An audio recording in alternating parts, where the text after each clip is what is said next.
प्रसार भारती अभिलेखागार की प्रस्तुति सदाबहार सुनहरे दौर का अनमोल खजाना।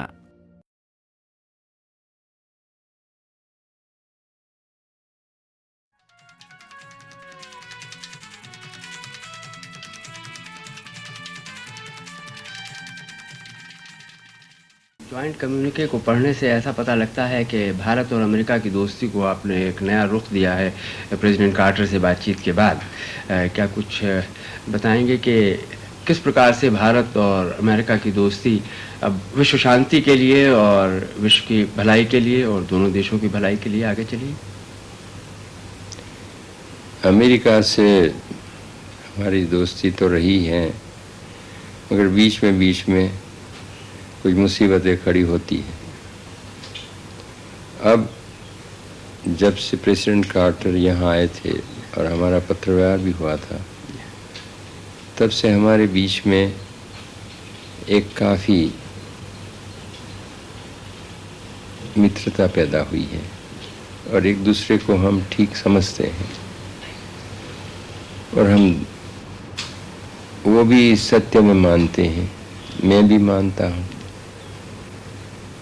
और मानवीय अधिकार और मानव कल्याण के लिए भी हमारा रुख एक ही है।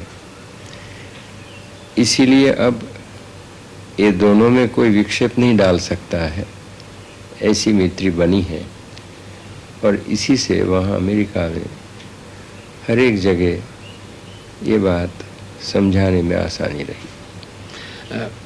हमारी जो गुट निरपेक्षता की पॉलिसी है फॉरेन पॉलिसी के क्षेत्र में, क्या ऐसा कह सकते हैं कि अमेरिकी नेता हमारी पॉलिसी को समझते हैं और हमारी पॉलिसी का समर्थन करते हैं? हमारी पॉलिसी को समझते भी हैं और आदर भी करते हैं। और मैंने तो ये भी कहा है कि हम तो सब देश गुट निरपेक्ष बनी जाए, इसीलिए कोशिश कर रहे हैं, क्योंकि तभी सबकी मित्राचारी बराबर होगी और तब लड़ाई नहीं होगी और तब दुनिया में शांति होगी। राष्ट्रपति कार्टर के साथ आपकी बातचीत में और जो सीनेटर्स और दूसरे अमेरिकन कांग्रेसमैन थे उनकी बातचीत में, जो न्यूक्लियर फ्यूल है हमारा तारापुर का प्लांट है उसके लिए और न्यूक्लियर पॉलिसी पर कुछ बातचीत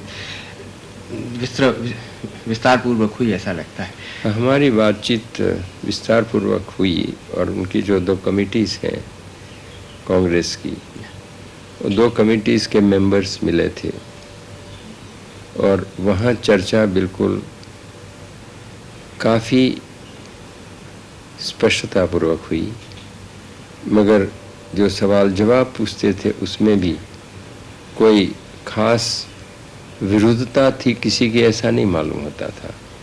समझने के लिए पूछते थे, ऐसा ही मेरे ऊपर असर पड़ा।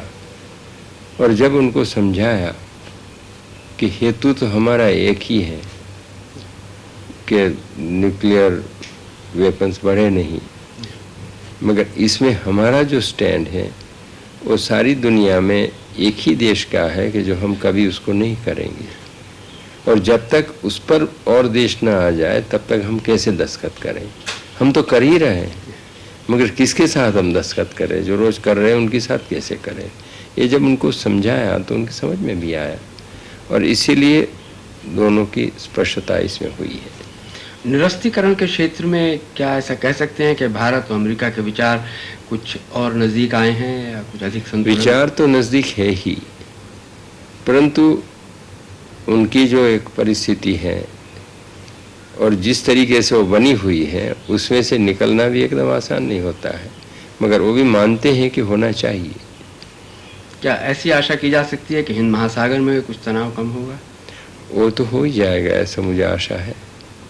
आर्थिक क्षेत्र में किस रूप में और भारत और अमेरिका का सहयोग बढ़ने वाला है? कुछ खास करके व्यापार में ज़्यादा दोनों देश में व्यवहार हो, इस पर भी काफ़ी सहमति थी, मगर मैं कोई आर्थिक क्षेत्र में लेन देन के बारे में नहीं गया था और इसकी चर्चा मैंने की भी नहीं है। ब्रसेल्स में प्रधानमंत्री जी आपकी बातचीत काफ़ी लंबी हुई ईईसी के जो प्रेसिडेंट हैं सर रॉय जेंकिंस से।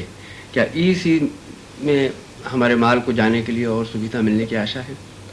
मैंने उनके साथ बात तो सर्वसाधारण सामान्य तौर पर की थी, ख़ास कोई विषय के लिए नहीं की थी, मगर यही उनको बताया था कि आप लोगों को इस बारे में सोचना चाहिए, ख़ास करके जब जो सारे कंट्रीज़ वहाँ हैं उनके पहले के जो संस्थान थे उनके साथ ऐसा व्यवहार करते हैं तो हमारे साथ दूसरा व्यवहार क्यों करते हैं। तो वो समझे तो सही, और अच्छा ज़्यादा व्यापार में भी कुछ सुविधा होगी ऐसी मुझे आशा है। ब्रिटेन के प्रधानमंत्री मिस्टर कैलागन से आपकी बातचीत किस प्रकार से रही? उनके साथ तो बातचीत हमारी अच्छी होती है। और आप थोड़ी देर के लिए तेहरान रुके थे जहाँ ईरान के शाह से आप? वहाँ तो एक 35 मिनट मिले थे हम, क्योंकि उनकी बहुत इच्छा थी मिलने की, और जो उन्होंने हमारे विदेश मंत्री से कहा था, तो इसीलिए प्लेन रुकना ही था वहाँ, तो एक 35-40 मिनट में हम मिले थे।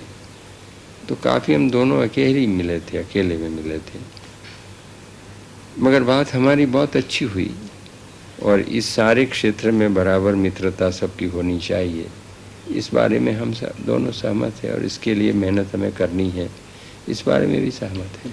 क्या अफगानिस्तान के बारे में भी कुछ बात की? अफगानिस्तान के बारे में भी चिंता होना स्वाभाविक है वहाँ और पाकिस्तान में,